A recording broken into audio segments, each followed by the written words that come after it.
Bonjour les amis, quel plaisir, et comme dirait Maître Gims aujourd'hui, je suis sapé comme jamais.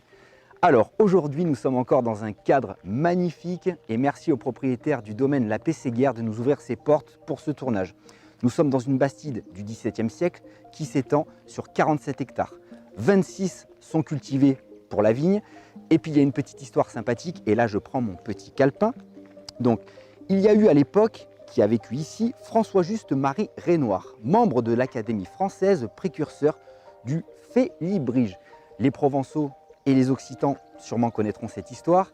Et puis aujourd'hui, on reçoit une grande dame de France, la Simca Aronde P60, d'où ma tenue. Et je peux vous dire que ça va être un reportage passion, un reportage élégant, tout ça sur Passion Autosport du Var.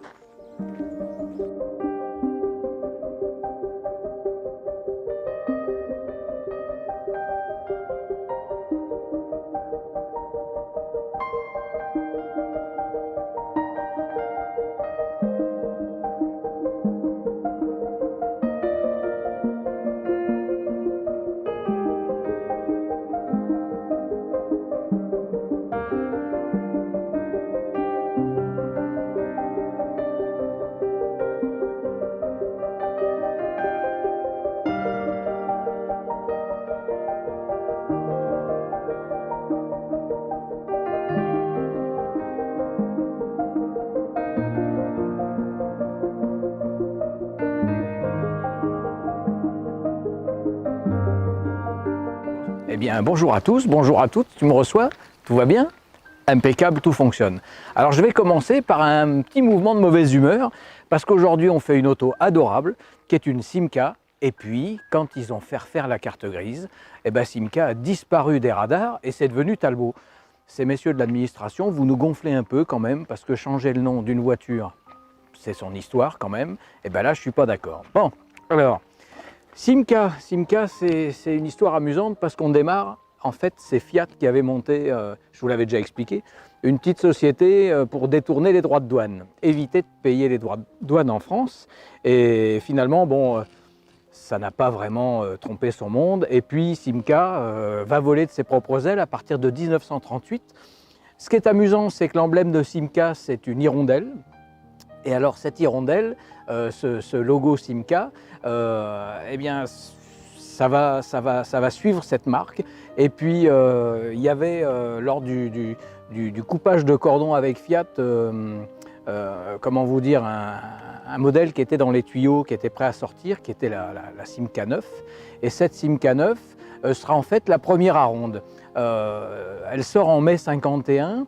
Et puis on se retrouve avec une voiture qui a beaucoup d'influence de Fiat, notamment la mécanique, et avec quand même l'abandon d'une bête à chagrin de cette mécanique Fiat, c'est-à-dire qu'à l'époque, le moteur d'origine Fiat était refroidi par le principe du thermosiphon. En gros, on disait quand la voiture roule, l'eau chaude monte dans le moteur, passe par le radiateur, elle se refroidit donc elle descend toute seule, et puis elle va revenir dans le moteur, elle va réchauffer. Et on pensait que le thermosiphon, c'était le système idéal pour refroidir un moteur, ce qui était, évidemment, ça n'a jamais fonctionné comme une pompe à eau. Et résultat, tous ceux qui montaient un col en juillet pour partir en vacances, ils terminaient en poussant ou en faisant un joint de culasse dans la redescente. Voilà, donc il y a l'abandon du thermosiphon. La Simca 9, qui sera donc la ronde, est une propulsion, elle a une boîte 4, elle roule à 130 km/h, ce qui était déjà très sympa. C'était une petite auto joliment finie, une petite berline, et avec une innovation pour Simca, c'est-à-dire qu'elle était monocoque. Monocoque, c'est une fabrication qui n'est pas avec un châssis comme maintenant, il y a encore des 4x4 qui sont fabriqués avec le châssis en échelle. Là non, la monocoque, c'était vraiment, comme la traction, c'était une grosse innovation.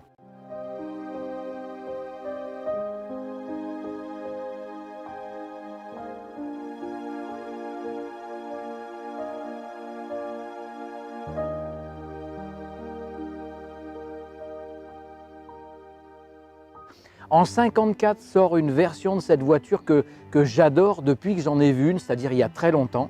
C'est le coupé grand large. Voilà, cette petite berline a été transfigurée avec un coup de crayon, ils en ont fait une 2 portes. Et la grand large, je trouve qu'elle elle est adorable. Donc ça, c'était un petit topo personnel. Il y aura une gamme d'utilitaires parce que cette voiture, c'est une besogneuse. Il y aura le break 2 portes, le break tollé. Ça sera la commerciale. Il y aura la messagère, donc, qui est celle qui est la version tollée. Et c'est des autos très sympas. Et comme je vous dis, c'est des besogneuses, c'est des voitures qui démarrent le matin, c'est des voitures qui travaillent, c'est des voitures qui emmènent la famille. Et c'est des voitures qui ont bercé des générations de papas et d'enfants pour partir en vacances, pour aller bosser. Et à ce titre-là, on les adore.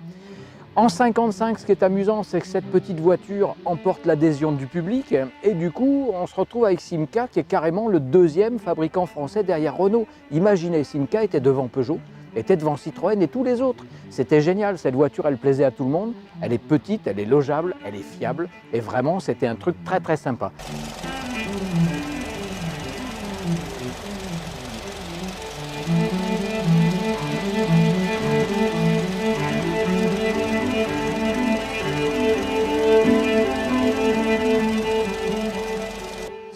Cette auto, elle sera effectivement la plus vendue en France en 56. En 58, il y a quelque chose de relativement discret qui est en train de s'avancer, c'est-à-dire que Simca va fabriquer 700 prototypes avec des innovations et ces prototypes vont préfigurer l'arrivée de la P60. Et ce qui est amusant, c'est que ce prototype aura des formes de pare-chocs un peu bizarres. Et ça ne plaira pas à M. Pigozzi, qui était le président de Simca. Pigozzi va les faire détruire et celles qui ne vont pas réussir à détruire après partiront comme taxi dans les pays de l'Est. C'est une histoire incroyable. Alors, en 56, on fait un petit retour. On a eu la nouvelle ligne avec l'Océane. Les moteurs, alors il y a eu le moteur Flash qui a donné un petit élan en plus à la voiture. Après, bon, ce moteur Flash faisait 45-48 chevaux. On aura ensuite, toujours en évolution mécanique, le moteur Rush qui lui va faire encore un petit peu plus. Et puis après, il y aura le moteur Flash. Enfin voilà, donc tout ça, c'est des petites modifications au gré des millésimes. Cette voiture, elle ne s'est jamais arrêtée d'évoluer. Et puis, ce qui est assez amusant, c'est que la P60, le P, c'est pour personnalisation parce qu'il y aura, de mémoire, plus de 30 couleurs, il y aura des agréments de carrosserie, il y aura, voilà, on pourra personnaliser cette voiture. Et le 60, c'est pour les années 60 qui s'annoncent. Et là, effectivement, ça va être l'âge d'or, l'apogée de cette automobile. Alors, ce nouveau dessin avec la P60, la voiture sera toujours fabriquée à l'usine historique de Poissy. Après, l'usine de Nanterre, évidemment, Simca continue à travailler. Comment dire, il y aura toujours les coachs, donc cette voiture à deux portes. Il y aura toujours la commerciale, donc c'est vraiment une gamme complète que Simca présente. Et puis en 1960, on fête la 1000e à ronde, ce qui est un truc génial. Et en 61 sort le moteur Rush qui lui amène 70 chevaux, donc ça commence à être une auto qui respire. Et puis en tout et pour tout, il va se fabriquer 1 442 000 à ronde. C'est quand même un succès commercial génial.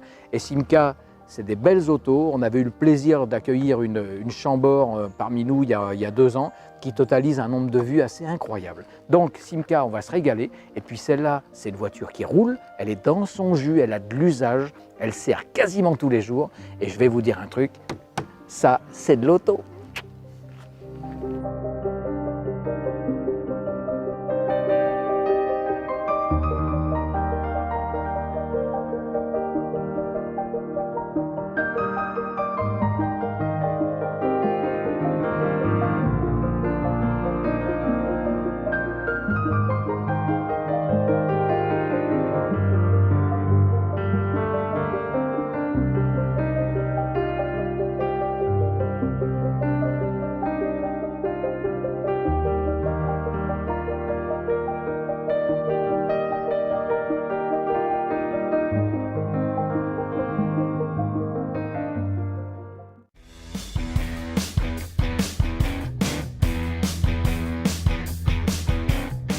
Ghislain, Oui. on se check. Check. Bonjour. Bonjour. Ben, merci de nous présenter aujourd'hui ta belle Simca Aronde P60, donc un monument historique en matière de l'automobile. Alors, tu es un grand passionné de ça. Et aujourd'hui, je voudrais, avant qu'on détaille la voiture avec François, qu'on énumère un peu ta passion. Alors, est-ce que tu peux me faire un CV du personnage, donc Ghislain, qui nous vient de Roc Baron, qui est-il réellement en tant que passionné de l'automobile? Ah ben moi, ça a toujours été ma passion, hein, les voitures. Si le pognon y suit, Là, pour le Hein? coup, quand on est passionné Ouais. de voitures de collection, c'est vrai qu'il faut des finances derrière. ouais, mais enfin. Alors, toi, tu mets quand Ouais. même beaucoup la main à la pâte parce que cette voiture, elle a une Il restauration complète. n'y a personne qui a touché, il y a par moi, quoi. Voilà, les restaurations, c'est moi. Hein, Alors, tout, tu es du métier? Oui, j'ai fait beaucoup de mécanique, j'ai fait de la carrosserie, donc je connais très bien le.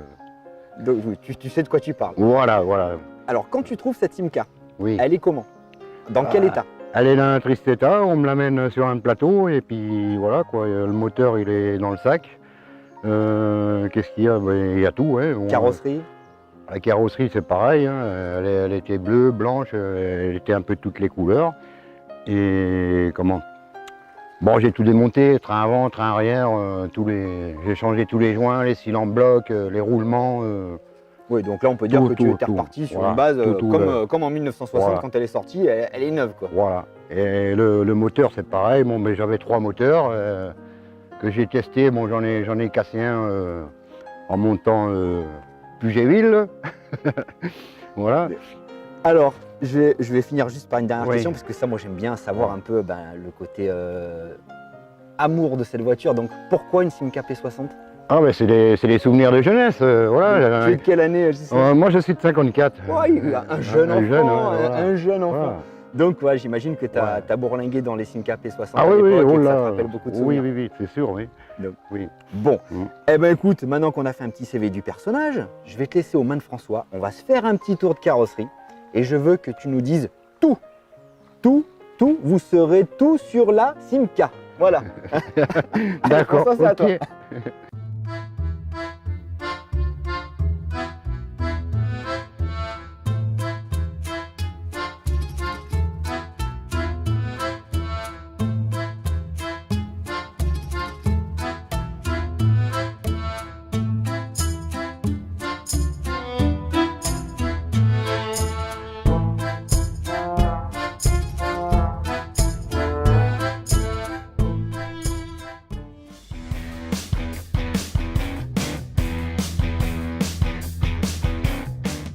Hop, top départ. Alors d'abord un petit mot. On a un gentil toutou qui se balade autour de nous. Alors on pourrait penser qu'il est à commande vocale parce que quand Mathieu commence à parler, il sautille. Mais non, c'est un vrai. En fait, il a peur de son ombre et il joue avec. Donc dès qu'il voit une ombre, bah, il saute. Vous vous inquiétez pas, il va passer 1 heure à sauter. Voilà, c'est pas grave. Ghislain, Salut, comment tu François. vas? Bon, on va commencer par lui ouvrir le capot à cette Bah, jolie. bien sûr. Allez hop, on va jeter un petit coup d'œil. Ça y est, il revient, regarde. Ça tient tout seul? Ouais, il y a les ressorts et tout. Alors ça, c'est le moteur Rush. Roche, super. Rush, comme on disait. Alors le Rush, c'est déjà un moteur puissant dans le... Oui, normalement, le Voilà, Roche, il fait 7 chevaux, donc en gros 56 chevaux, quelque chose comme ça. Ouais, une petite Voilà. soixantaine de chevaux Mais alors. celui-là, c'est le Roche Super M, celui-là. Il fait 70 chevaux, celui-là. Ah, celui-là fait 70 Voilà. chevaux. Donc C'est le ça- moteur de la monollerie. Combien pesait une Aronde? Oh, Ça ça fait doit- quoi, 700 kilos? 900, je crois. À 900 avec, deux personnes à bord? Oui. Eh bien, ça devait bien la bouger, hein. Déjà un petit 7 chevaux. Alors, on va laisser passer Mathieu, qu'il ait un peu la vue, c'est sympa. Donc là, ah oui, une dynamo à l'ancienne. Ah En fait, oui, on va, oui, on va oui. arrêter de dire à Oui, l'ancienne parce qu'elle oui. est, elle est dans son jus. Et toi, tu t'en sers tout le temps de la voiture. Ah oui, pratiquement tous les jours, je m'en sers, oui. Et vous avez vu quand même. Et elle est de quelle année? 1960. Donc elle est de 60 et il roule tous les jours avec. C'est Voilà. au top. Ces voitures, comme on les aime, elles roulent. Alors, on a ici, ah ouais, la manivelle avec son clips, le petit régulateur de tension, la dynamo.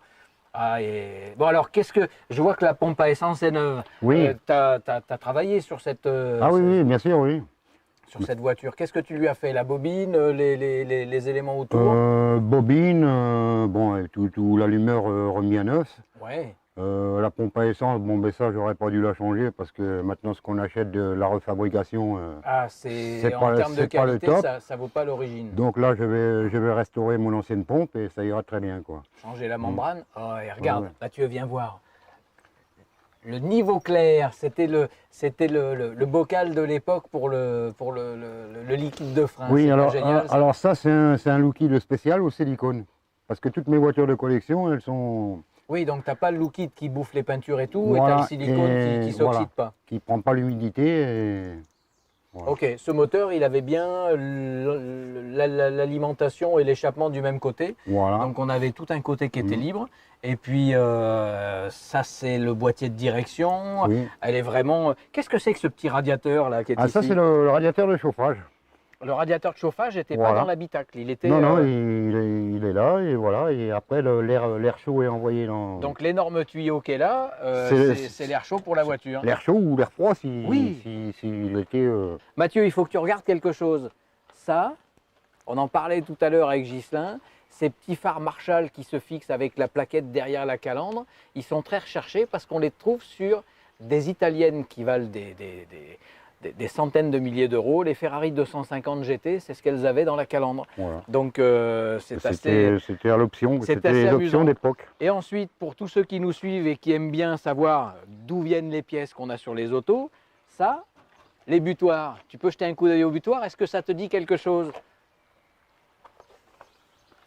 C'est sur des voitures majoritairement bleues, très basses, et qu'on gagnait le rallye de Monte-Carlo, des berlinettes. Eh ben, c'était les butoirs d'Aronde. Voilà. Excellent ça, hein. Allez, on continue notre petit tour. Hop, hop. C'était des roues en 14 pouces déjà ou en... Normalement, c'est du 14, mais moi, là j'ai mis du 15. Oui, Voilà. pour trouver des pneus peut-être plus facilement. Non, c'est parce que j'avais mes 4 roues qui étaient pourries de chez Pourri, quoi. Oui. Et j'avais 5 roues en 15 Eh ben, du coup, qui, t'es passé en qui 15. viennent d'une camionnette intendance. Alors, ils sont en 15, mais en respectant la dimension, En quoi. respectant la dimension Voilà. pour le passage, eh ben, c'est extra. Elle a les baguettes. Elles n'avaient pas toutes les baguettes, les Arondes. Il y avait des finitions différentes. Elles avaient tous des baguettes, hein. Bon, mais ça, c'est les baguettes les plus simples. Oui, il y avait des modèles différents. Après, il y avait les mêmes avec à l'arrière qui... Oui, oui, et avec la Non, non, bande comme ça. juste la même baguette, mais à l'arrière qui redescendait un Ouais. peu, qui avait une autre forme. Et après, il y a eu la baguette avec une grosse bande là, Ouais, en alu, et qui, voilà. voilà, qui prenait la forme.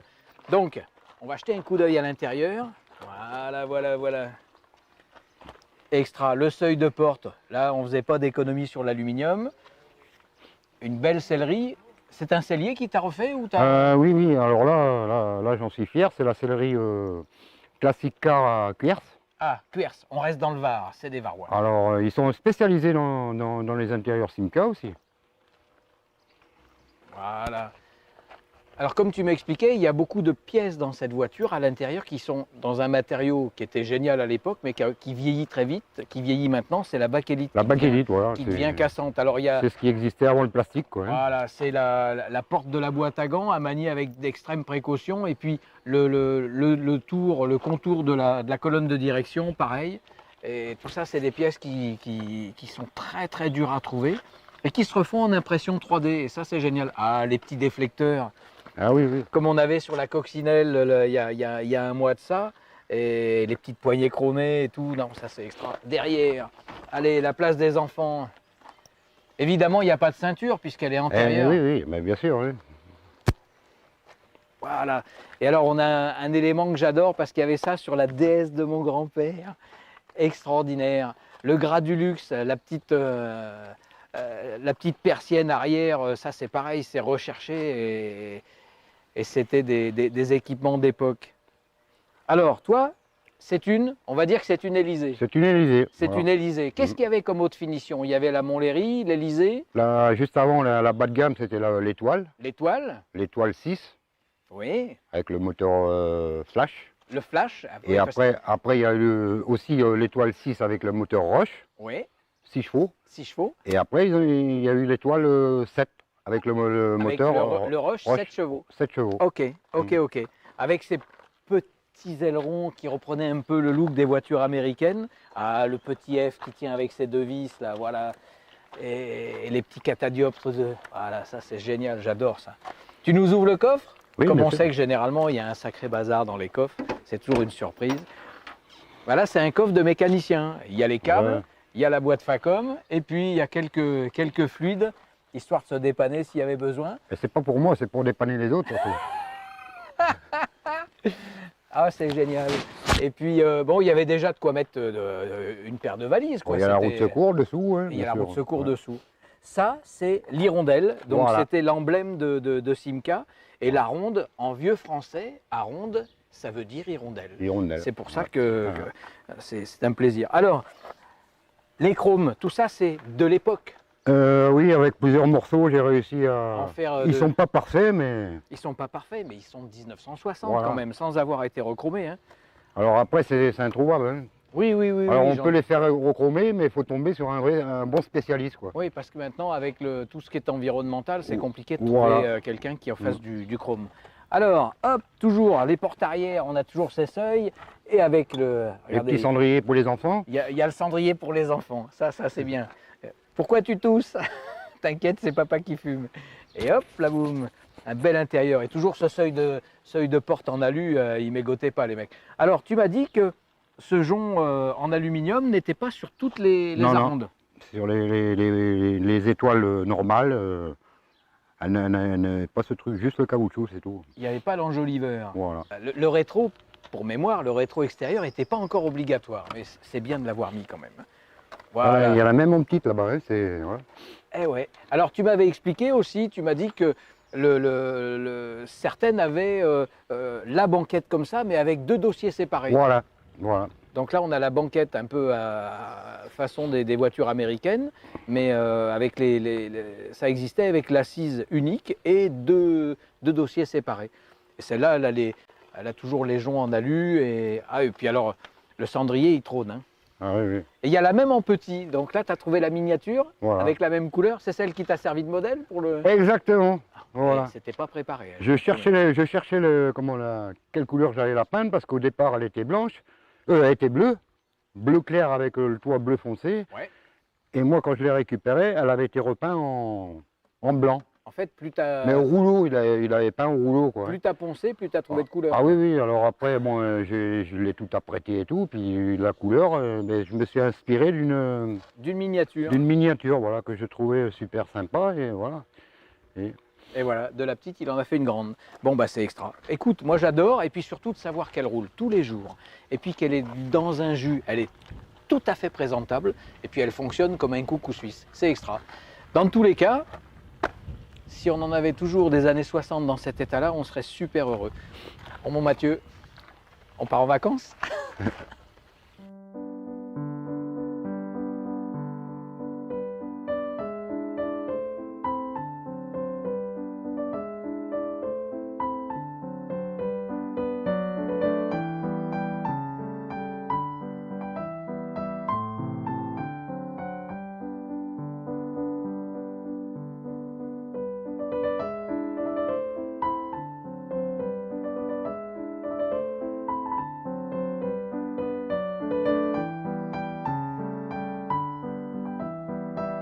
Oui. On va faire un tour Bah, bien en sûr. P60. Ah ouais, Les nickel. années de liberté, les années Ouais. 60, on va se régaler. On a déjà la Marie-Catherine qui a Ah pris bah, ses ça quartiers dedans. Bon, bah écoute, Elle je nous passe à attend pour aller au côté. restaurant alors. je fais ton Ouais. copilote et on y va. Ouais. Eh ben. Bonjour madame. Vous êtes où là? Allez, c'est parti. Petit tour en Simca à ronde P60. Oh, j'ai le micro dans les fesses.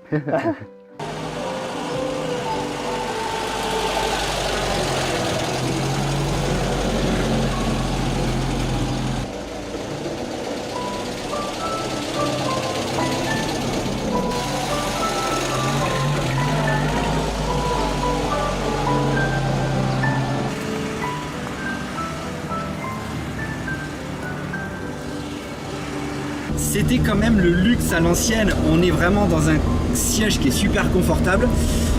Ghislain, à conduire dans la vie de tous les jours, c'est comment la P60? Ah, c'est agréable comme tout. Il n'y a même pas besoin de direction assistée, là. Ça va tout seul, quoi. Ah, c'est super, quoi. Donc tu te régales. Ah oui, même pour les créneaux, pour n'importe quoi. Hein, Donc c'est une voiture que tu te sers régulièrement quand même. Ah bah pratiquement tous les jours.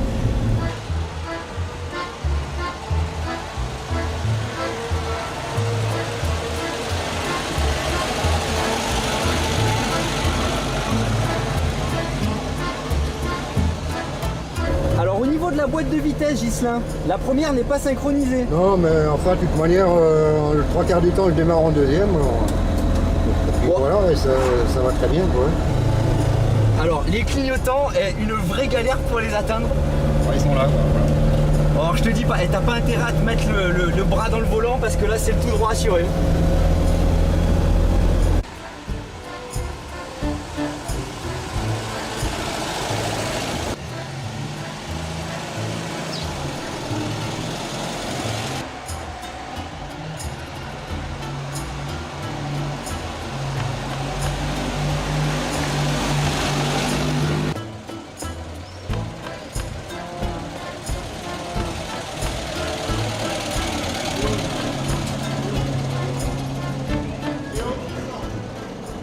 Est-ce que tu veux qu'on fasse un petit voyage dans le temps? Ah oui, bien sûr, oui, un plaisir. Alors, j'aurais besoin de connaître l'année de cette voiture.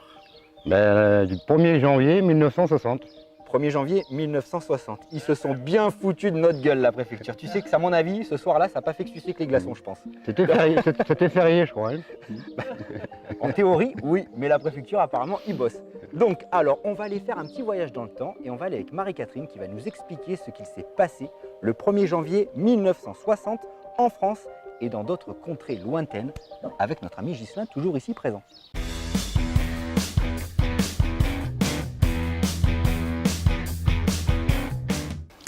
Bonjour les filles et les garçons, eh bien, nous sommes encore une fois dans un domaine magnifique, le domaine de la Pességuière, qui organise le samedi 19 juin un pique-nique, le pique-nique des vignerons. Donc vous pourrez venir déjeuner en apportant votre repas dans un cadre absolument magnifique. Le vin sera offert par le domaine. Un fabricant de fromage de chèvre et de glace sera aussi à votre disposition ici. Si vous avez envie d'y passer un petit peu plus de temps, bien, le domaine possède des gîtes ruraux dans lesquels vous pourrez passer avoir un séjour extraordinaire pour les amateurs d'évasion.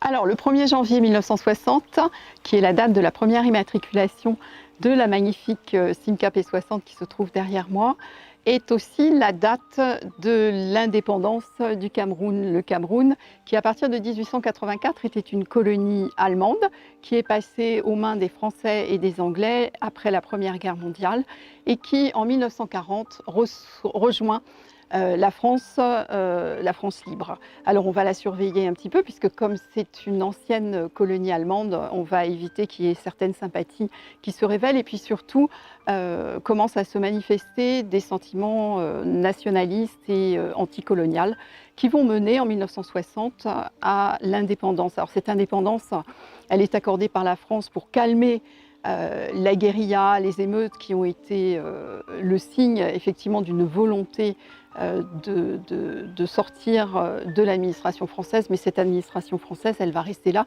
puisque le véritable président de la République du Cameroun, eh bien, ce sera finalement l'ambassadeur de France, et que les militaires, les chefs d'état-major militaires camerounais seront des chefs d'état-major français. Et la France continuera à exploiter les ressources du Cameroun pendant un certain nombre d'années encore.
Alors, l'année 1960, c'est aussi l'année où le gouvernement américain annonce un programme spatial qui est censé redorer le prestige américain face à l'Union soviétique qui a déjà commencé son programme et qui réussit bien dans ce domaine. Donc il est question sur les 10 années de poser le pied sur le sol lunaire, ce qui sera fait le 11 juillet 1969 avec la mission Apollo 11. Neil Armstrong et Buzz Aldrin mettront effectivement le pied sur le sol lunaire. Alors bien avant, il va falloir faire un certain nombre de programmes, et ce sera le programme Gemini, pour évaluer comment on se déplace dans l'espace, comment on peut allunir, quelles sont la qualité des sols. C'est quelque chose qui va être très coûteux, ça va coûter 154 milliards de dollars, ça va occuper quand même 400 000 personnes. Alors pourquoi programme Apollo? Eh bien le directeur des programmes spatiaux un jour feuilletait un ouvrage mythologique et est tombé sur une illustration représentant le dieu Apollon, le dieu des arts et de la civilisation, et a trouvé, vous savez, le dieu qui avec son char emmène le soleil, la course du soleil, et a trouvé que c'était un très bon moyen, en tout cas une très belle image pour le programme spatial américain. Au lendemain de la Seconde Guerre mondiale, l'URSS et les États-Unis s'affrontent dans un conflit d'un genre nouveau, c'est la guerre froide. Les deux superpuissances veulent démontrer leur supériorité idéologique, mais aussi technologique. Très vite, la course à l'espace devient le symbole de leur rivalité. Les premiers succès sont d'abord soviétiques. En octobre 1957, ils placent le premier satellite artificiel en orbite, surnommé Sputnik.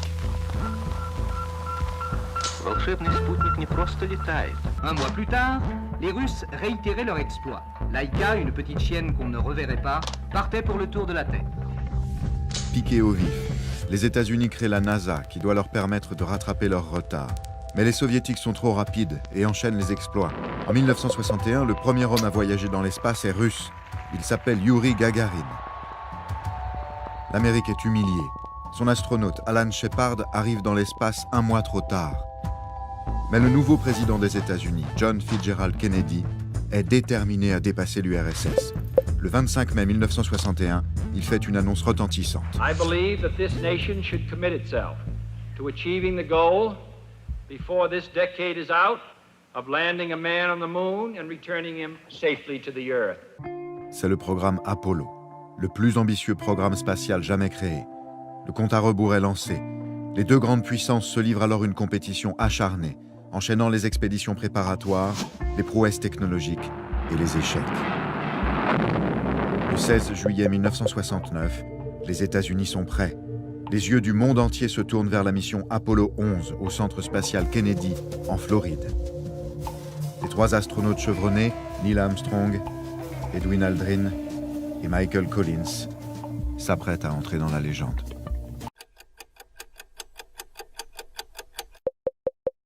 Le 20 juillet 1969, après 4 jours dans l'espace, l'astronaute américain Neil Armstrong pose le pied gauche sur la Lune.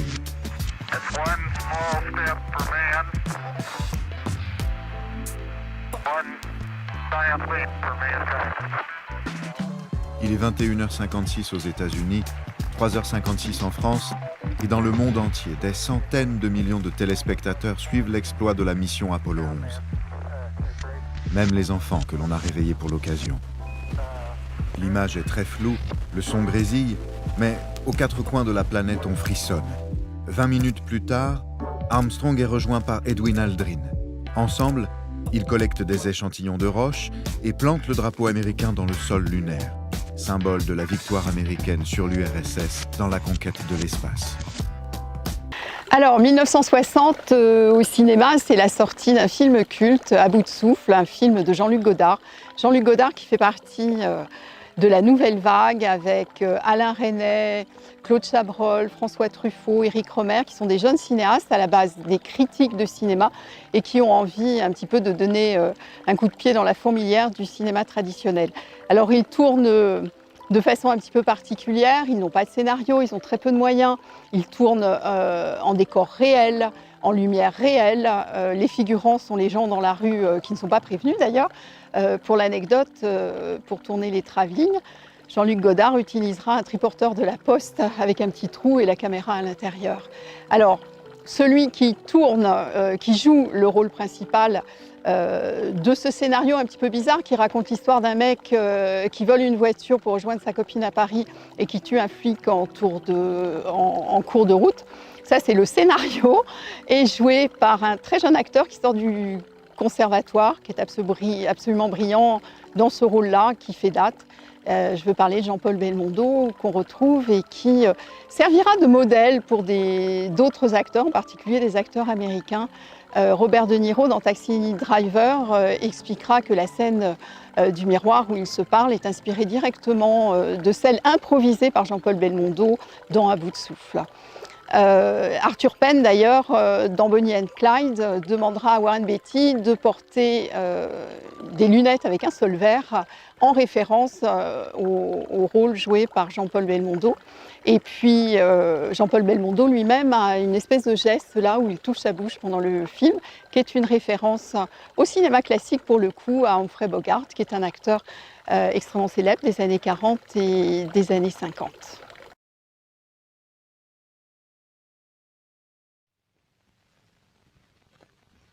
La jolie fille, le vilain garçon, le revolver, le gentil monsieur, la méchante femme. Scénario de François Truffaut. La mort, la petite américaine, le voleur d'auto, le concerto pour clarinette, la police. Supervision de Claude Chabrol. Alors, eh bien, c'en est presque fini pour cette année 60, mais je ne pouvais pas non plus rappeler que c'est l'année de naissance de Mark Stone, un journaliste anglais qui nous fait beaucoup de publicité dans le Royaume-Uni, et on l'en remercie. Alors, je vous dis à très bientôt, portez-vous bien et ciao, ciao!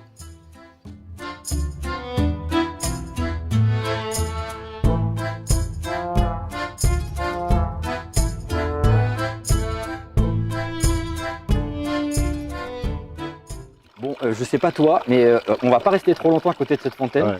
parce que ça me donne des envies bizarres. Oui, ben, moi aussi, j'y ai pensé. C'est ce bruit, à mon avis. Ouais. On dirait que... Bon, j'en dirai pas plus. Un peu comme la couleur de la voiture, quoi. Un petit peu. Un peu plus jaune. Il est fou, ce Ghislain. On t'adore pour ça. Bon, Ouais. écoute, en tout cas, Ghislain, merci pour le partage de ta passion. Merci de nous avoir présenté cette Simca Aronde P60. T'es quelqu'un avec... Enfin, on aurait dû se rencontrer depuis déjà pas Ah mal oui, bien de sûr, temps. oui. Oui. Et ça fait plaisir. Et puis pour la petite anecdote, Ghislain, je connais très bien son fils qui est avec nous ici présent, Rémi. Et puis on a grandi ensemble à Garéoul dans ce centre Var qu'on adore tant, la Provence verte. Et Un de mes enfants, oui, parce que je connais aussi les autres. parce que j'en ai 8 des enfants. Donc, c'est un chaud lapin le J'ai Ghislain, là. 17 petits-enfants quand même. Ouais, les repas de Noël, je vous dis pas, ça va être festin chez toi. Ouais. Bon, alors on passe le bonjour à tout le monde. Ouais. Et puis merci vraiment pour cette passion que tu Ah as. ben, pour moi, Italie. c'est un grand plaisir. Hein. On se revoit bientôt pour la traction. Ah oui, bien sûr, oui. Donc alors là, je vous garantis que ça va être du lourd, du très lourd. La traction, elle est phénoménale. J'en avais jamais vu de ma vie. C'est un modèle extrêmement rare. J'ai hâte que tu nous présentes ça. Ah oui, oui, sûr. Et puis entre-temps, on va essayer de finir l'Ariane de mon fils. Il va y avoir du reportage encore, Ah. les enfants. Oh putain, ce bruit, c'est horrible. Vite, vite. Allez, on va finir. Bon, en tout cas, merci encore au propriétaire du château La Pességuère de nous avoir ouvert les portes du domaine pour le tournage de cette Simca Aronde.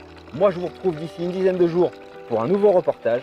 Mon Ghislain, à très bientôt. À bientôt. Ciao, ciao. Ciao.